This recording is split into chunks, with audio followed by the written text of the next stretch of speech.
Hello, and welcome to the podcast that tries to answer one simple question. What is this thing called film noir?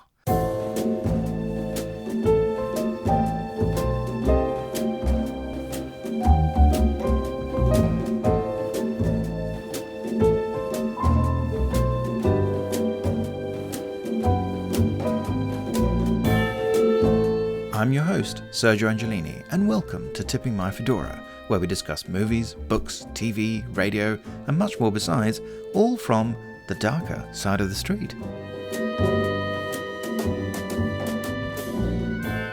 Hello, and welcome to this special edition of the podcast. Today sees the UK Blu-ray release of Black Tuesday from 1954, a long-neglected film noir starring Edward G. Robinson and later the star of Mission Impossible, Peter Graves. It is the 300th release from the Eureka label in their Masters of Cinema series, and I worked on one of the extras for the disc. Please note that it is a Region B locked release, as this film is available in the United States from another home video company, which holds the license for that territory. For this episode of Tipping My Fedora, I will be speaking to some of those who worked on the new release, including Barry Forshaw, who wrote an essay for the booklet, Sheldon Hall, who recorded a piece to camera on the film's director, Hugo Fregonese, and Craig Mann, who also provided an essay before becoming the co-producer of the disc. These interviews were recorded separately, so I will introduce my guests individually as we go. First is the mighty Barry Forshaw, friend to this podcast, an all-round crime fiction and film noir guru. Tell us a little bit about Black Tuesday. A Black Tuesday is an interesting film to see because it's a film you watch as a kind of testament to Edward G. Robinson, who begins his career as Little Caesar. This elegant, cultured, art-loving man is very good at playing stunted psychopaths, basically. Small men, rather like Napoleon one hears, who deal with their lack of height by being hyper-aggressive. So the two most aggressive criminal actors, if you like, of the early era are James Cagney and Edward G. Robinson.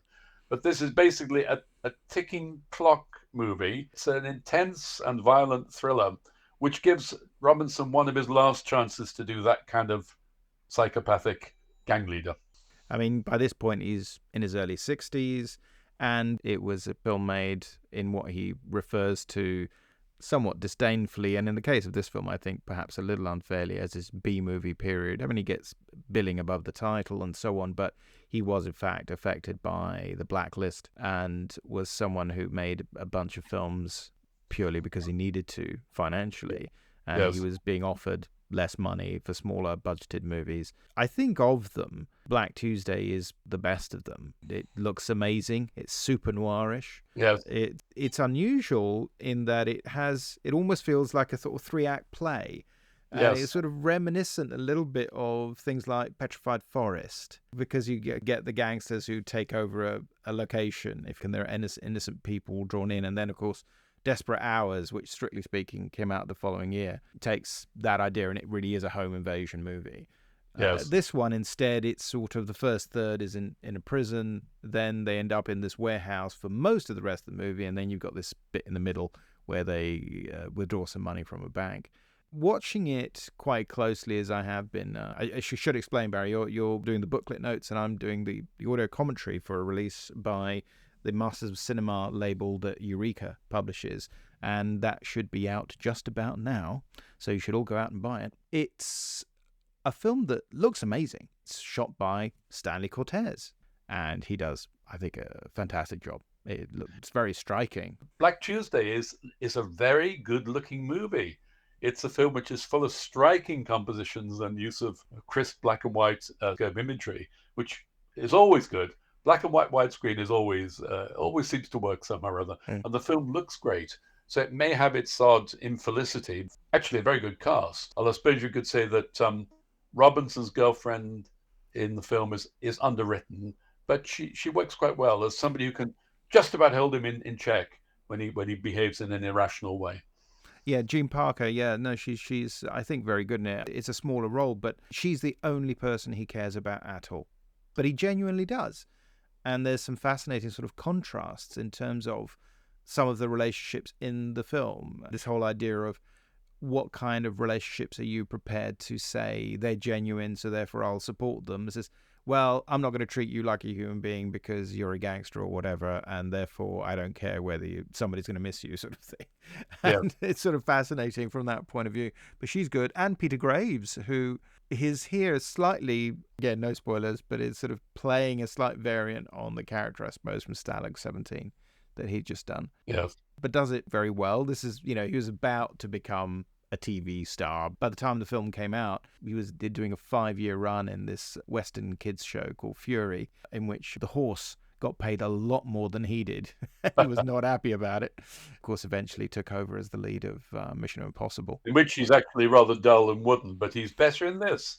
He's better in this, yeah. Good things are found. And it's interesting that he's given, as are several people in the film, a moral crisis. I mentioned in the booklet that it's reminiscent of a very good British film called Cash on Demand with Peter Cushing. Oh, yes, what a great film. In which a relative of somebody in a bank or wherever is held hostage. And it's impossible as a viewer not to identify with that. What would you do to save your loved one from being shot? But then everyone in the film is given different kinds of moral crises, and they're handled in a fairly sophisticated fashion for a film which is pretty much on the surface, isn't it?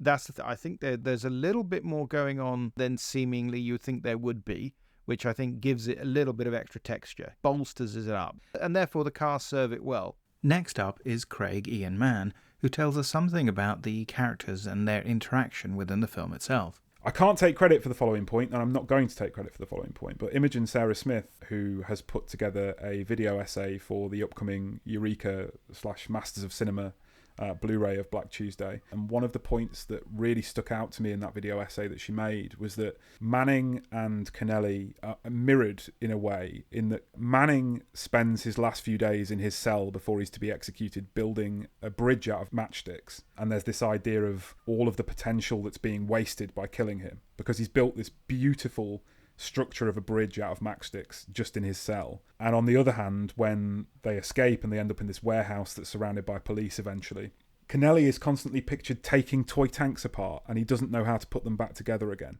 And so there's this mirroring of Manning as a creator and Kennelly as a destroyer. And that's kind of the visual difference between the kind of visual thing that tells us the difference between their two characters.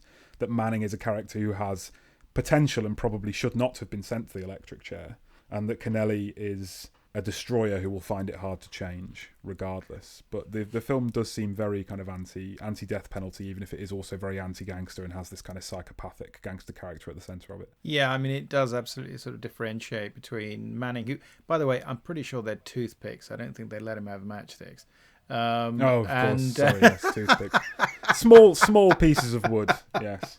And who has only killed one person, but it's a cop. He killed a policeman while he was trying to rob a bank, basically, and in fact nicked off with $200,000. We are told right at the beginning of the film that Kennelly has killed at least 17 people. So he's sort of clearly much more at fault. But one of the interesting ways that they pass this is by looking at the idea of moral equivalence.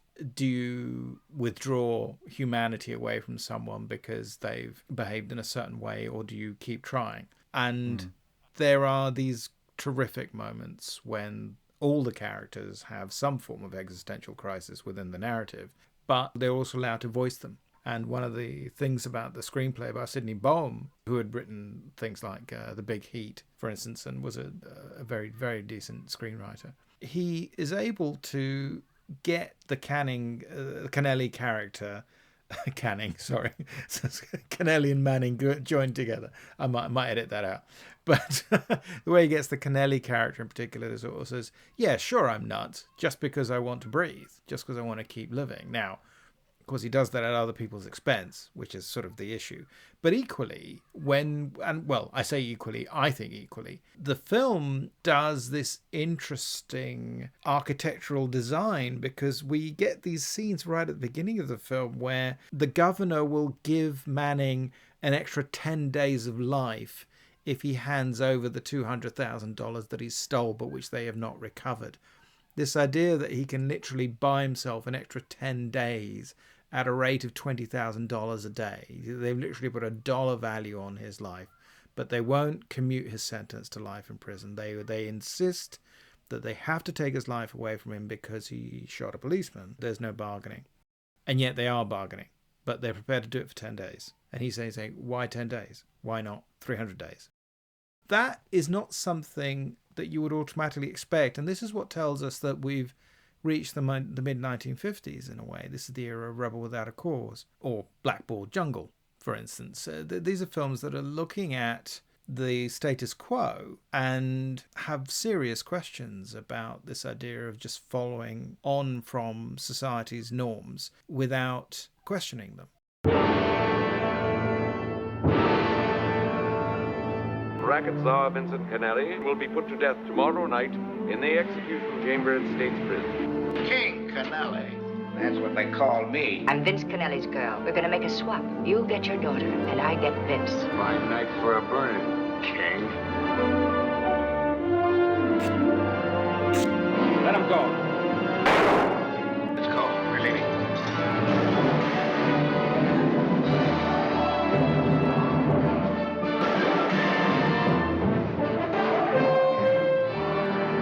There's cops all over the place. Just 28 minutes, they're going to kill one of those hostages. Time's up. We'll show them how far men will go to try and stay alive. Stop! You can't keep on killing and killing. Now, just watch me. I thought there was something in you worth saving, but there isn't one decent impulse in your twisted mind. Because I wanted to keep on breathing. That's why I'm nuts.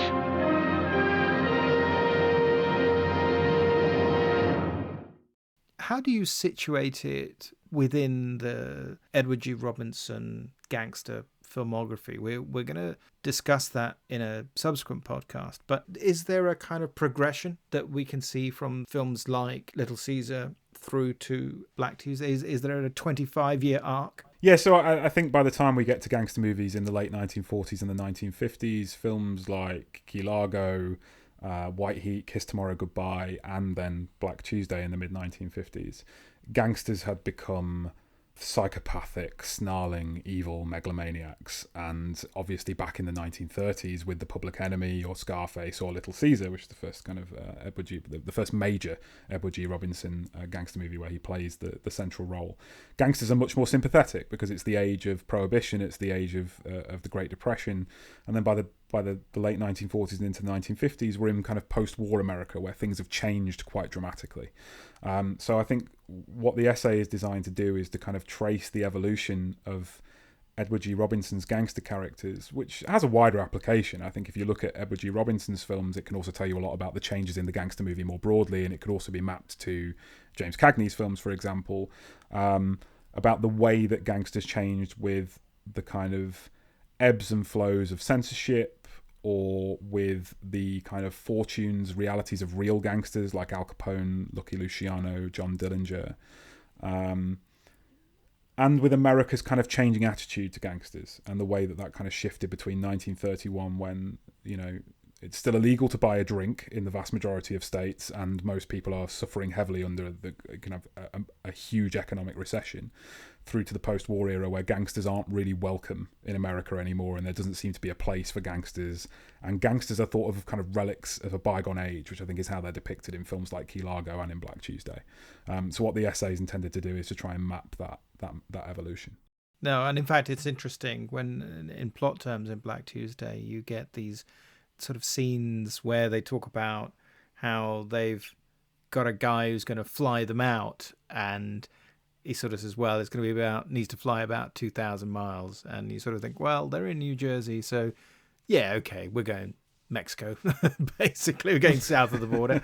But there's the other character, the character played by Warren Stevens, which was originally going to be played by Lee Marvin. And he talks about, well, I'm going to try my luck on the coast, meaning the West Coast. So he's either that or he's going to end up in Vegas.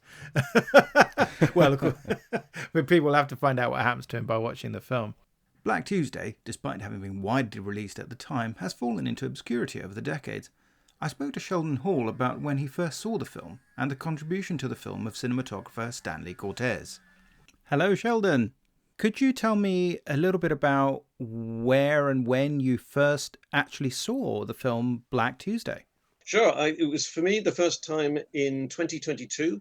It was at Hugo Fregonese retrospective at Il Cinema Ritrovato in Bologna. 11 of Fregonese's films were shown, mostly the American and a couple of the British ones. The season did make a very favorable impression on those who were there. Not all the retrospectives do. This year there was a retrospective for Anatole Litvak, which didn't create anything like the kind of buzz that the Fregonese retrospective did. But it was very clear from the selection of films, focusing, as I said, on the English language period in the 50s, that really caught people's attention. And clearly there was an interesting and distinctive talent here.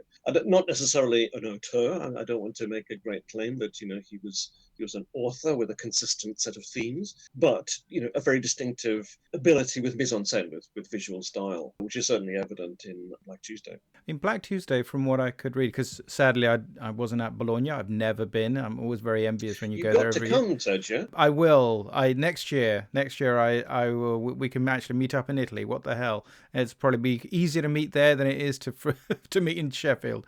But I was going to ask about that because from what I read, the impression I got was that Black Tuesday was at the festival the film that really stood out, that really caught people's attention. Is that fair? Yes, there is. There was clearly a buzz about it. There were 2 screenings of the film at Bologna, and I'd caught the second one. So I'd had the opportunity by the time I saw it to pick up on the word of mouth. And there was a lot of very favorable response. It was not a film that anyone else had seen before either. And it clearly one of the films that demonstrated that there was a major talent here, or at least a very significant minor one. So by the time I saw it, I was kind of anticipating something good, and I was not disappointed. I should tell you, by the way, that I was sitting next to a very distinguished American critic who was not as impressed as I was. We did get to chat afterwards, and he told me that he didn't find the characterization very interesting, which surprised me. That was the only negative response that I heard to it all week. Everyone else seemed to think it was terrific. Oh, that's interesting. Okay, yeah. Do you want me to tell you who it was? Yes, go on. If you want. It's Jonathan Rosenbaum. Oh, really? Okay. Oh, well, he certainly knows his Americans in Exile. So, Sure. Although it's interesting because I think there are some Wellesian connections. Certainly with Black Tuesday, the cinematography by Stanley Cortez, who had a perhaps checkered relationship on Magnificent Ambersons with Wells. I think Francois Thomas recently did a bit of research and came to the conclusion that only about 55% of Cortez's work is actually what remains in the release version of Magnificent Ambersons. It's most of the most famous stuff, but it's a question of how much of it was done by retakes, but also because it looks like about 2/3 of the way through the shoot, Cortez was in fact removed and sort of ended up doing second unit work. And people like Harry Wilde came in and replaced him. So that a large number of scenes... What was the reason for that? Did they fall out? Unfortunately, in Cortez's case, it seems to have been always the same complaint, that he could become very slow because of his very meticulous nature, which is fascinating when you look at something like Black Tuesday, which is beautifully shot, and yet they had just over 3 weeks to make that one. And most of his career ultimately was on short shoots because he did sterling work, obviously, on things like Night of the Hunter. He worked with Sam Fuller on Shock Corridor and The Naked Kiss. But again, these are all low-budget films shot economically on limited schedules. There wouldn't have been any opportunity to really overrun.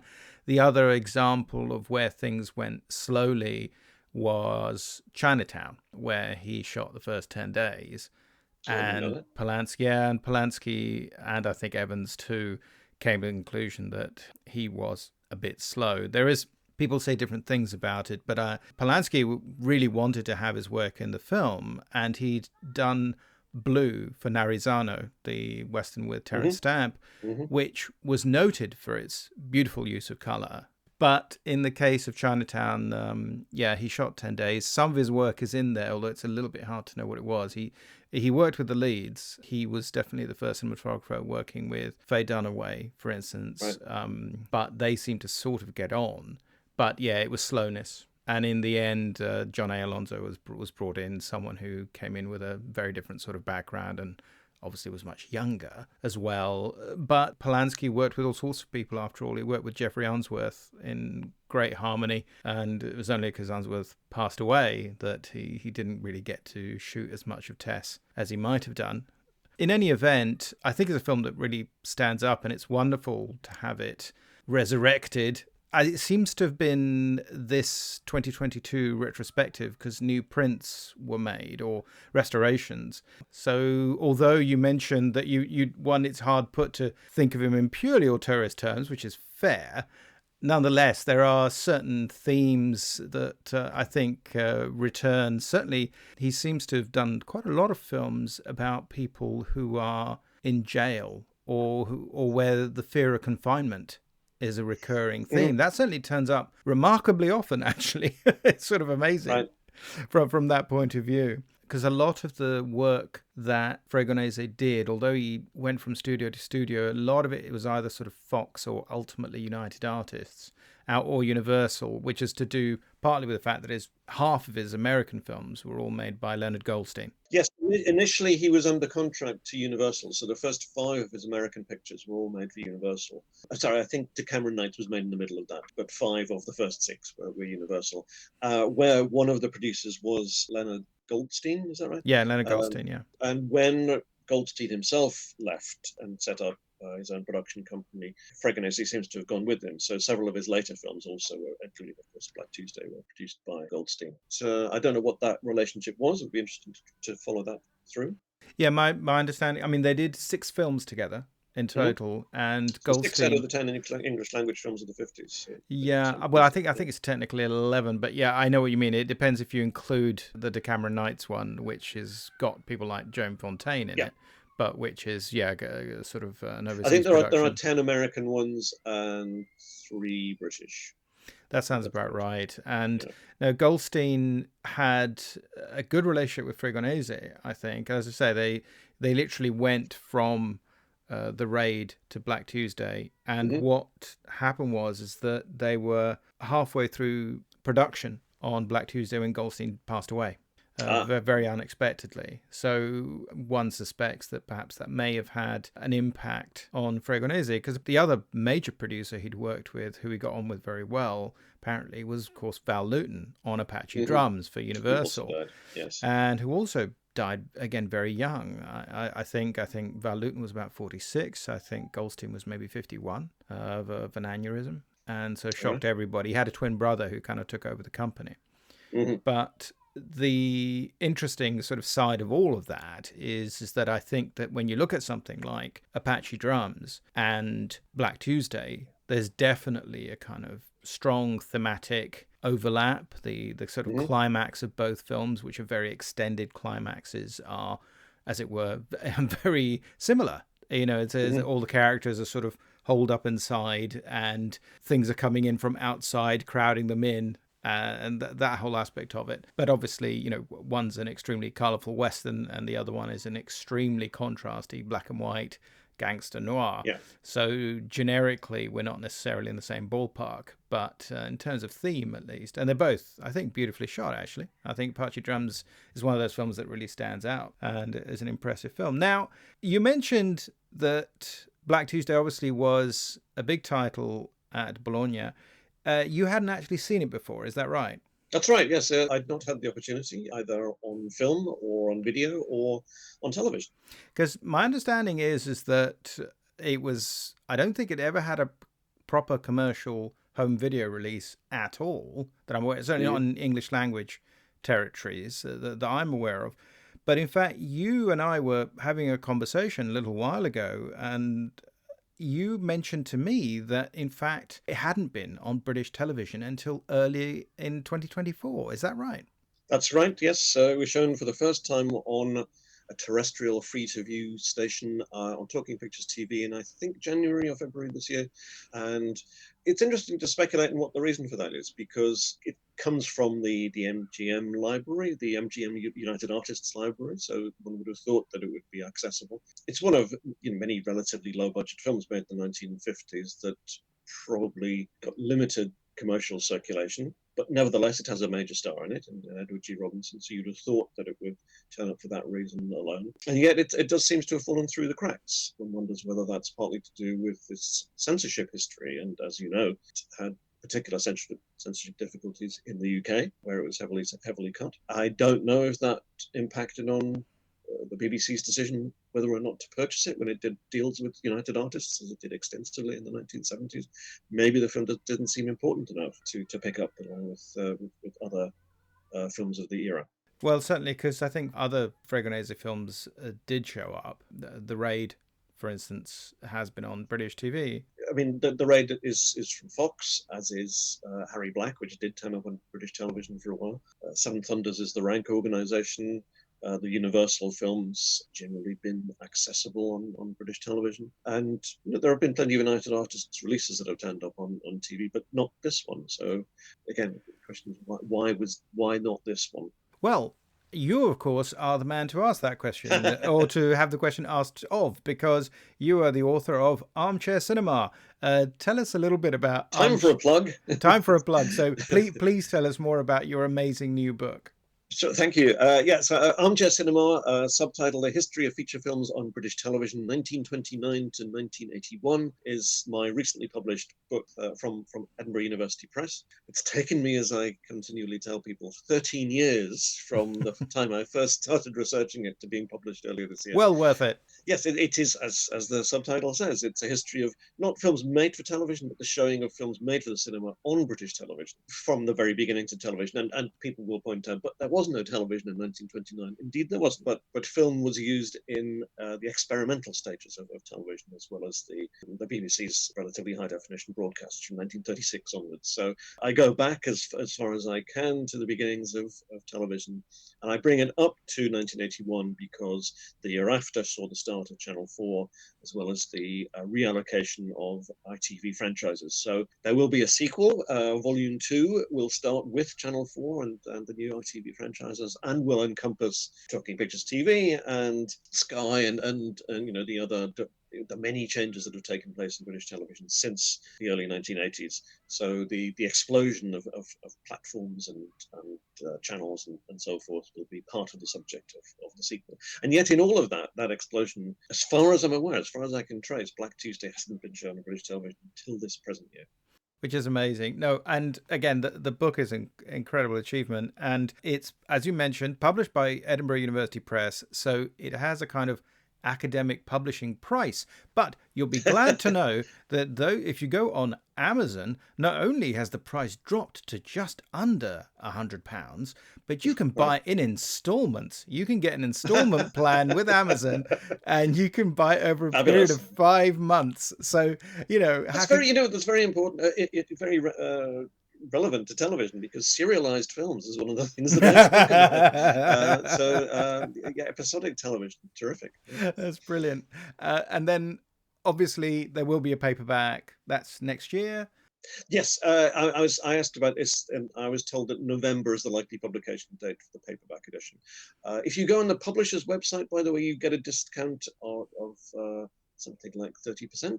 So if you enter the code NEW30, is that right, or NEW40, one or the other, you get a fairly substantial discount, which will give it to you for about 66 quid plus postage, I think, which is as reasonable as you're going to get. That will definitely be included on the podcast page, Shelley, so that people can actually order it and use the code. Yeah. So we'll have that on there. So if you... Yes, by all means, delete this. No. Commercially oriented stuff.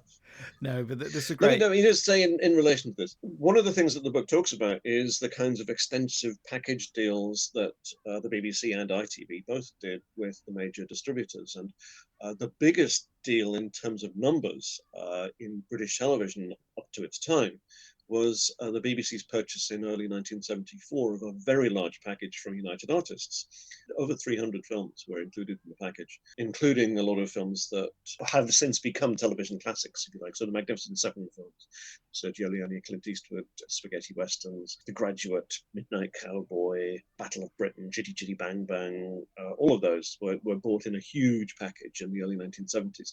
And amongst those were a lot of the smaller films, also a lot of Warner Brothers titles, because for a long time, United Artists distributed the pre-1949 films of Warner Brothers.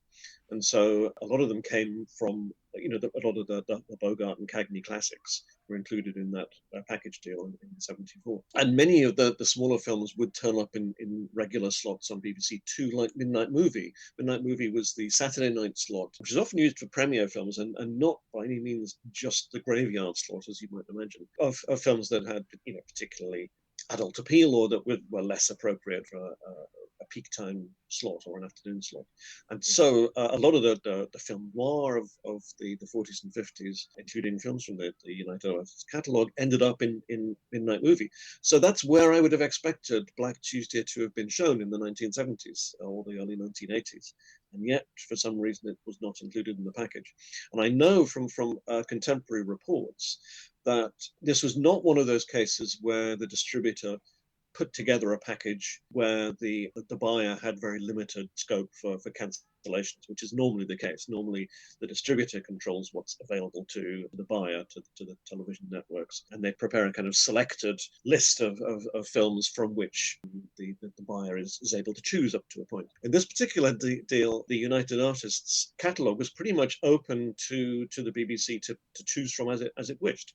So they were allowed to pick and choose from the entire inventory that United Artists offered, hence the very large number of films involved. But for some reason, Black Tuesday was not one of those. So perhaps it wasn't seen as particularly significant, or perhaps it was seen as potentially problematic because of its censorship history. We don't know. Would the fact that the original release had been cut by basically 10 minutes, would that have made any difference to the showing on television? It wouldn't, would it? Well, most likely not, because prints that were supplied to the television companies were almost always newly struck by the distributor and shipped over from a source. So in some cases, existing prints might have been acquired. I know that the BBC had a policy, this is not relevant, of course, to Black Tuesday, but it is to some of the other Fregonese titles. The BBC had a policy of acquiring IB Technicolor prints. Particularly, they began doing this in the late 1960s with the anticipation that television would shortly go into colour. And so the BBC had a significant stock of IB Technicolor prints, some of which would have been reprinted, obviously not nitrate prints, but reprinted in the 50s and 60s. And so BBFC edits would not have applied. They would not have received a print cut to conform to the BBFC cuts. And in fact, again, this is covered in the book, that often caused problems with the broadcaster, particularly at ITV. The prints were scheduled on the assumption that they matched the decisions made by the BBFC. So if a film had an X certificate, normally an ITV scheduler would have to run that by the IBA or the ITA for approval before scheduling it, especially if it was in a pre-watershed slot. But perhaps that was one of the factors that deterred buyers, that it had a difficult censorship history in the UK. Not the fact that it had been cut in the sense that they would not have been in receipt of a cut print. No, because I was curious about that because Peter Graves had become so succce's the lead actor in Mission Impossible. Yes. That, I mean, okay, he plays a very different kind of role, but it's he's the second lead. He's a name, yes. Yeah. One would think there'd be real interest in uncovering that aspect of it. And Robinson remained, I think, a popular name, as you say. It was one that would have got people's attention. Sure. So it's interesting. So there's a mystery there, really. Yeah, and also it's a film that commercially in the States did all right. You know, it absolutely fulfilled its promise as a B movie in the sense of it ran 80 minutes and was marketed in a certain way and did very nicely, thank you, at the box office. It absolutely did what it was supposed to do. So I don't think anybody was disappointed. I suspect a lot of it's to do with what happened with the Leonard Goldstein company, because this was the first film being made by Leonard Goldstein's new company. And his brother took it over, but in fact, they didn't make all the films they were supposed to. They had a deal with the UA to get it to make a program of films, but most of them ended up being farmed out to people like Herman Cohen. to make Robert Goldstein, his Leonard Goldstein's twin brother, remained, I think, listed always as the executive producer. But I think things changed. His role in the company had always been subsidiary, and he did other aspects of the business. And ultimately, I think that they didn't all get made. I mean, it's a nice mixture of films. There's some westerns, there's some thrillers, there's the final Abbott and Costello film, I think, things like that, a real mixture of films. But they got other people to actually produce and get them made, ultimately. I must tell you this. I don't know if you know about this, but mention of Costello, Abbott and Costello, reminds me that one of the films that Fregonese was trying to set up in Europe in the mid-1950s, after 1954, he pretty much relocated to Rome and then to Spain. One of the projects that was planned for a number of years and never came to be was a version of Don Quixote with Lou Costello as Sancho Panza and Gary Cooper as Don Quixote. That sounds great. Which would have been interesting. Yeah, I would. I mean, given that we never going to properly get to see the Orson Welles version, which was a very different I've seen take. what remains of the Orson Welles version. That was shown at Edinburgh Film Festival 20 odd years ago. It didn't go down very well, I can tell you. But yes, there were one of the reasons I guess it wasn't made is because there were a number of competing productions in planning at the same time. There was another one that was being planned by Mike Todd of Around the World in 30 Days fame. He was going to shoot one in Torreo or Cinerama or whatever it was. And obviously that never came to pass either. And Fregonese's Quixote was going for a while to be made in the early 1960s with Samuel Bronston. So one of the future projects that Bronston announced was Don Quixote to be directed by Fregonese. Now that Gary Cooper was not attached to it at that point because he died in 61, I think. Yes. But it was still being mooted in the mid-1960s, 63, 64. And probably Costello had died by that point as well. He had, yes. He died in the 50s. Yeah. There you go. And Quixote was going to be his big-time widescreen epic, and it never came to pass. But bizarrely, of course, his last sort of big English language release was Savage Pampas in the mid-60s with Robert Which has Taylor. been restored recently, yes. Sadly, that wasn't included in the Bologna retrospective. I have a Blu-ray of it, but I would love to have seen that on the big screen. Well, yeah, I mean, it's a remake, of course, of the first film he worked on as a co-director. So although it's not his actual last film, not by any stretch, but it's close to that latter part of his career. So, of course, it gives it that symmetry that we all wish our careers had, which isn't always the case in life and in fiction, unlike fiction, rather. Of course, the bizarre thing is, of course, it's set in Argentina, but shot in Spain. Indeed, yeah. Anyway, that's brilliant. Thanks very much, Sheldon. And got to get your book. And everybody's got to get our Blu-ray. Terrific. So thank you. And now back to Craigie and Mann to talk about the actual details of the new Blu-ray release. Craig, when did you first get involved in the Black Tuesday Blu-ray? So I work quite closely with Eureka on various things, but I was asked not too long ago if I would like to write one of the essays to accompany the release, which I very gratefully accepted. I love Black Tuesday. I've loved it for a long time, and I also just generally love the films of Edward G. Robinson and gangster movies from the sort of early 1930s all the way up to the end of the classical Hollywood era. So I was very happy to accept that, and the essay that I wrote for the release it has a section on Black Tuesday, but Barry Forshaw's excellent essay is very much focused on the film, and mine is more of a kind of piece about the evolution of the gangster movie and how we can see that evolution from Little Caesar to Black Tuesday. But as I say, I've been working more and more closely with Eureka and on the Masters of Cinema series for quite a while now. And there came a point in the process of that Blu-ray being put together when I was asked if I wanted to produce the release, which again I very gratefully accepted. And so I've co-produced that release with Jacob Milligan, who's the production manager at Eureka, and together we've put together the kind of special features and the package that you are now able to buy. So give us a quick preview. This has now been released today. What can people who buy this Blu-ray expect to see on it? Well, first of all, of course, we've got an audio commentary from yourself, haven't we? Yes, modesty forbids, but yes, I'm in it. I'm doing one of the extras. So we have a feature-length audio commentary with Sergio Angelini, who is the host of the very podcast that you happen to be listening to right now. We also have an interview with Sheldon Hall, who's contributed to a lot of Eureka releases over the years. His piece is called From Argentina to Hollywood, and it's a conversation about Hugo Fregonese and his career and the kind of path to Black Tuesday, and also the path to a re-evaluation of his work, as he's often been seen as a kind of B-movie director, and Sheldon talks very much about the rediscovery of Fregonese and thinking about the artistry in his work, really. We have another interview with Essen Koschbacht, who is the co-director of, which I'm, apologies Sergio, because you are Italian, and therefore you're going to know that if I say this horribly, but the Cinema Ritrovato Festival, which is obviously the festival in Bologna, which is dedicated to retrospectives and new restorations, talking about Black Tuesday, because obviously that festival hosted a season dedicated to this director, showing new restorations of his films. And we have an excellent video essay by Imogen Sara Smith, who's the author of In Lonely Places, Film Noir Beyond the City, and a film noir expert, called No Escape, The Nihilism of Black Tuesday and 1950s Film Noir, where Imogen connects the film to film noir and the kind of pervading themes of film noir. And then the booklet, rather embarrassingly, because I was asked to do it before I came on board as a producer, has that essay from me about the development of the gangster movie up to Black Tuesday, and a piece very, very focused on the film by Barry Forshaw, who's obviously a crime and film noir expert. And in fact, Barry's going to be commenting on it a little later in this podcast as well, or maybe a little bit earlier, in fact. And so is Sheldon. So there's going to be the four of us talking about it. And this is going to be the 300th release from Masters of Cinema. Is that right?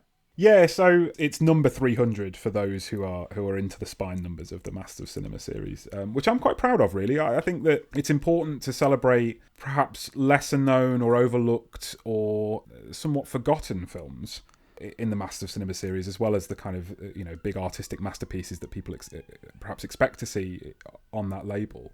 And the fact that a film like Black Tuesday has been given spine number 300, I think is very important, really, to celebrate a film that might otherwise have been forgotten or overlooked, and also a director who might otherwise have been forgotten or overlooked. I hope that that's one of the things that the Masters of Cinema series does, which is bring people's attention to very artistically important films that perhaps have not been officially canonised. It's 2,000 units, is that right?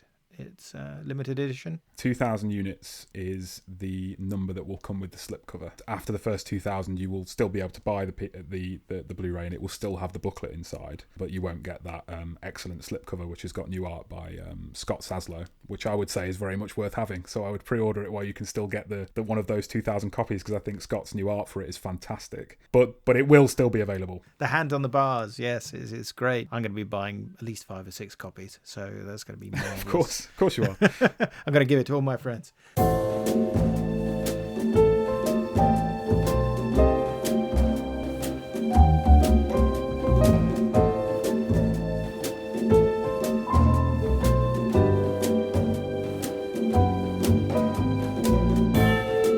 You have been listening to Tipping My Fedora, the show about all things noir. It is produced for Castiglione Publishing by me, Sergio Angelini, and our theme tune is by Petar Milinkovic, whose work is available through Tailkeeper Music.